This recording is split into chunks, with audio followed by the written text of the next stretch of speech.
तर नमस्कार मित्रांनो, ठरलं तर मग या मालिकेच्या 18 जुलै 2026च्या एपिसोडमध्ये आपल्याला पाहायला मिळणार आहे की सायली रात्री उशिरा एकटीच रूममध्ये फेऱ्या मारत असते.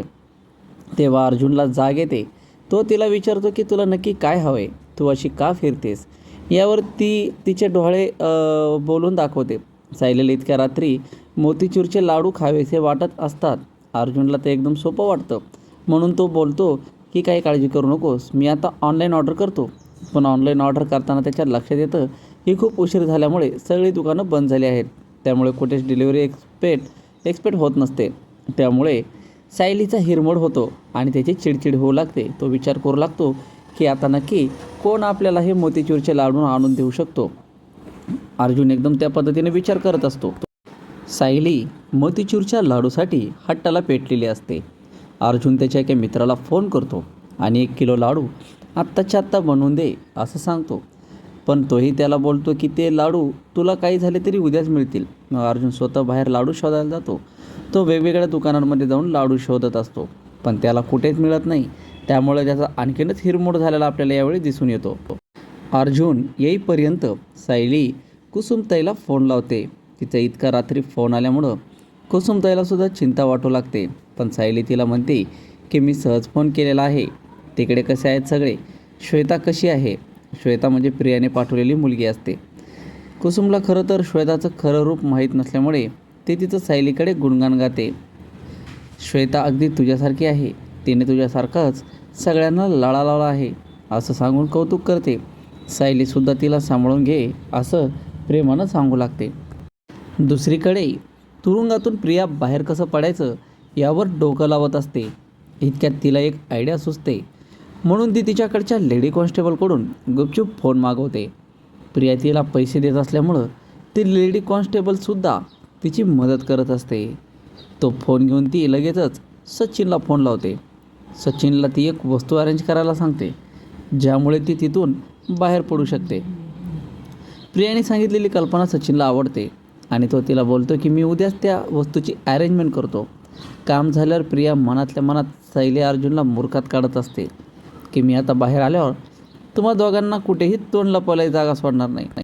दुसरीकडे सायली अर्जुनची वाट पाहत असते. इतक्यात तो येतो. सायलीला वाटतं की अर्जुनने तिच्यासाठी लाडू आणले असावेत, पण तो बोलतो की मी सगळं पनवेल शोधलं, पण कुठेही मला मोतीचूरचे लाडू सापडले नाहीत. त्यामुळे मी ते बनवायचं सामानच घेऊन आलो आहे. सायलीला फार छान वाटतं की आपला नवरा आपली खूप काळजी घेत आहे. त्यानंतर अर्जुन तिच्यासाठी लाडू बनवायला घेतो. सायली ते अगदी हौशीनं पाहत असते. तयार झालेले लाडू तो सायलीला खायला देतो. सायली खुश झालेली असते. हे सगळ्यात बेस्ट लाडू आहेत म्हणून ती कौतुक पण करते. त्यामुळे अर्जुन खुश होतो आणि जोरजोरात उड्या मारू लागतो. त्याचा आवाज ऐकून घरातले सगळे जागे होतात आणि बाहेर येतात. मग सायली अर्जुनने मोतीचूरचे लाडू बनवले असल्याचा सांगते. अर्जुन कसा सायलीची काळजी घेते हे पाहून सगळ्यांना बरं वाटतं, पण त्याने केलेल्या पसारा पाहून कल्पनाला टेन्शनच येतं. पण ती बोलते की आता तू जा, मी हे सगळं आवरून घेते. दुसरीकडे आश्रमात श्वेताचं सगळीकडं बारीक लक्ष असतं. तिथे एक मुलगी रात्री उठते आणि फोन घेऊन बाहेर जाते. तिचं काय चालू आहे हे पाहण्यासाठी श्वेतासुद्धा तिचा पाठलाग करते. पण तितक्यात कुसुमताईंना जाग येते. त्यामुळे श्वेता दचकते. तिला वाटतं की आता आपण पकडले गेलो. पण कुसुमताई मात्र तिची समजूत काढत असते.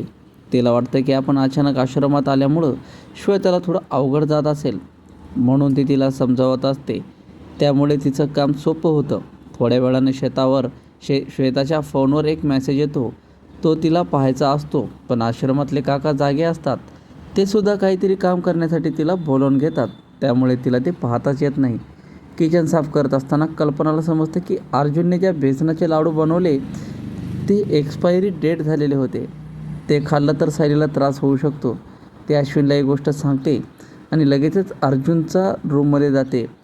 रूममध्ये सुद्धा सायली त्याचं खूप कौतुक करत असते, पण अचानक तिला त्रास होऊ लागतो आणि ती उलट्या करू लागते. कल्पना तेव्हा तिथे येते आणि त्याला सांगते की तू बनवलेले लाडू ही एक्सपायरी डेट झालेल्या पिठाचे होते. हे ऐकून अर्जुनसुद्धा घाबरतो.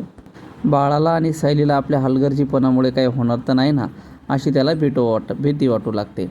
मित्रांनो, तुम्हाला हा भाग कसा वाटला आम्हाला कमेंट बॉक्समध्ये नक्की कळवा. धन्यवाद.